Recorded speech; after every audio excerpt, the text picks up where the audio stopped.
Hello everyone, so welcome है आपका nursing exam content के इस चैनल में। तो बेटू हम कर रहे हैं नॉसेट एंड आरआरबी की तैयारी और आप लोगों को पता है मैं रेगुलरली आप लोगों को एमसीक्यूज़ करवा रही हूँ, ऐसे एमसीक्यूज़ जो कि प्रीवियस ईयर एग्जाम्स में आए हैं।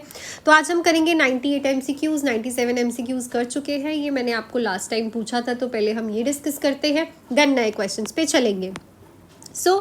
पहला ही एमसीक्यू है हमारा, patient has a asthma attack in park में पेशेंट को अस्थमा अटैक आया, उसे वीजिंग हो रही है, असेसरी मसल्स का यूज़ कर रहा है और उसका जो फ्लो है वो बहुत लो है, ठीक है। इनहेलर उसका एम्प्टी है। अब क्या करोगे? Encourage coughing, sit forward, loose clothing, call emergency, lie supine, give coffee और ब्रोंकोडायलेटर। तो यहाँ पे हमें पेशेंट को पहले लीन फॉरवर्ड करके बिठाना है जिससे उसके लंग्स एक्सपैंड हो, उसकी कपड़ों को लूजन अप करना है और देन उसको इमरजेंसी के लिए कॉल करना है, ठीक है। तो यहाँ पे जो हमारा राइट ऑप्शन रहेगा is will be are option number B. So हमारे आज के नए क्वेश्चन पे चलते हैं। सबने सही लिखा था तो वेरी गुड। पहला ही क्वेश्चन है, what is the purpose of Trendelenburg position in a emergency surgery. Emergency surgery में आप ये ट्रेनलनबर्ग पोजीशन ऐसी पोजीशन क्यों देते हो बेटा? To improve lung expansion, to increase venous return in a shock, to reduce intracranial pressure, to facilitate wound closure. तो ये ट्रेनलनबर्ग पोजीशन इसलिए दी जाती है ताकि शॉक ना हो पेशेंट को, ठीक है ना, ताकि पेशेंट की ब्रेन की तरफ और हार्ट की तरफ ब्लड ज़्यादा रहे, सर्कुलेशन प्रॉपर रहे, पेशेंट शॉक में ना जाए। तो वीनस रिटर्न को इंक्रीज करने के लिए इन शॉक हम ये पोजीशन देते हैं। नेक्स्ट है, which infection control measure in critical in a OT to prevent SSI. So SSI होता है बेटू सर्जिकल साइट इन्फेक्शन। इनमें से कौन सा इन्फेक्शन कंट्रोल मेजर जो है आप करते हो ओटी में ताकि एसएसआई को आप रोक पाओ, सर्जिकल साइट इन्फेक्शन को? Hand hygiene, room ventilation, patient sedation, noise reduction. So it is a hand hygiene. Hand hygiene जो है हमारा इंपॉर्टेंट रहता है सर्जिकल साइट इन्फेक्शन को रोकने के लिए। और देखो यहाँ से क्वेश्चन आपको आना ही आना है क्योंकि हैंड हाइजीन को आजकल बहुत ज़्यादा प्रायोरिटी दी जाती है टू प्रिवेंट इन्फेक्शन। नेक्स्ट है, what is the role of scrub nurse in the OT. भाई ओटी में स्क्रब नर्स का रोल क्या है? Manage patient record, handing sterile instruments to the surgeon, monitoring vital sign या फिर एडमिनिस्ट्रेटिंग मेडिकेशन। याद रखो, सर्जरी के टाइम पे स्क्रब नर्स का काम होता है कि जो स्टराइल इंस्ट्रूमेंट्स है वो सर्जन को हैंड ओवर करना, हैंडलिंग करना उनकी, ताकि वो इंस्ट्रूमेंट्स जो है डिसइंफेक्टेड ना हो, सॉरी इंस्ट्रूमेंट में इन्फेक्शंस ना जाए, बैक्टीरिया ना आए, वो ख़राब ना हो, कंटामिनेटेड ना हो। तो राइट ऑप्शन क्या रहेगा? Option number B. नेक्स्ट है, which imagining modality is most commonly used in intra operative for emergency trauma. Emergency trauma में कौन सी इमेजिनिंग मॉडलिटी आप यूज़ करते हो इंट्रा ऑपरेटेड ऑपरेशन के दौरान? एमआरआई, सीटी स्कैन, फ्लोरोस्कोपी या फिर अल्ट्रासाउंड। तो हम यहाँ पे फ्लोरोस्कोपी का यूज़ करते हैं। क्यों फ्लोरोस्कोपी का यूज़ करते हैं? क्योंकि ये आपको ना कलर्ड इमेज देता है ड्यूरिंग द सर्जरी ना, सो हेल्पफुल रहता है। Clear? So right option will be option number C.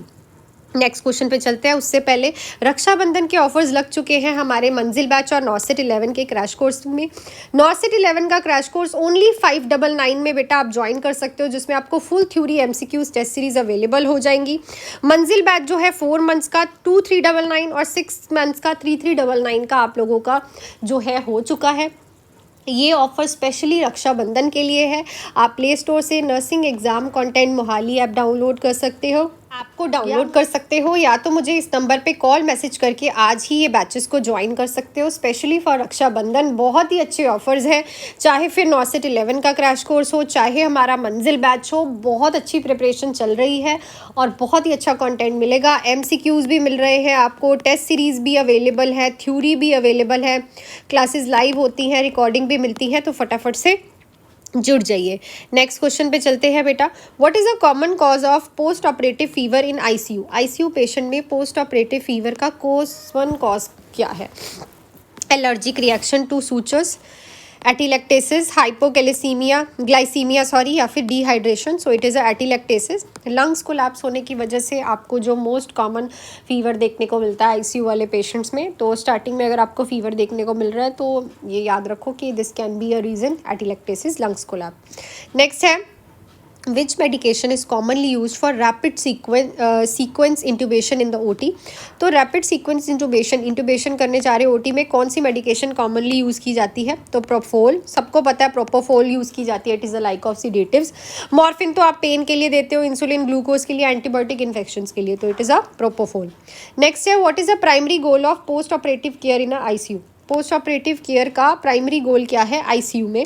कॉस्मोटिक recovery, stabilising and monitoring, immediate discharge planning, routine physical therapy. तो यहाँ पे मेन होता है कि हम पोस्ट ऑपरेटिव केयर क्यों देते हैं ICU में। देखो बेटू, सबसे इंपॉर्टेंट है पेशेंट का आफ्टर सर्जरी और आफ्टर ऑपरेशन केयर करना और उसे मॉनिटर करना, क्योंकि कोई कॉम्प्लिकेशन अराइज हो सकती है पेशेंट की, उस टाइम पे इम्यूनिटी वीक होती है, पेशेंट सीडेटिव होता है, ठीक है। सो इसीलिए स्टेबलाइजिंग एंड मॉनिटरिंग।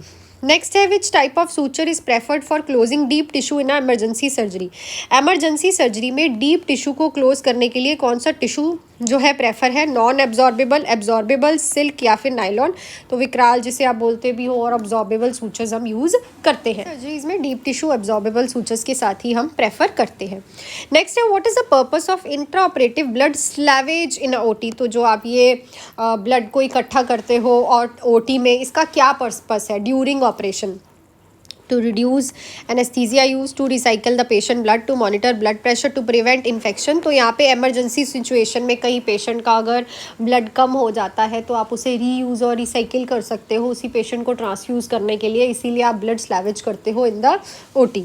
नेक्स्ट है, which complication is associated with prolonged tourniquet use in the OT? अगर OT में बहुत लंबे समय तक टॉर्निकेट यूज़ होती है तो क्या कॉम्प्लिकेशन एसोसिएट हो सकती है? तो ये आपके पास 4 ऑप्शन है बेटा, जो भी ऑप्शन राइट है वो आप लोगों को मुझे कमेंट सेक्शन में लिख के बताना है, और कमेंट ज़रूर किया करो, आपका कॉन्फिडेंस बिल्ड होता है अगर आपका आंसर ठीक होता है, ठीक है।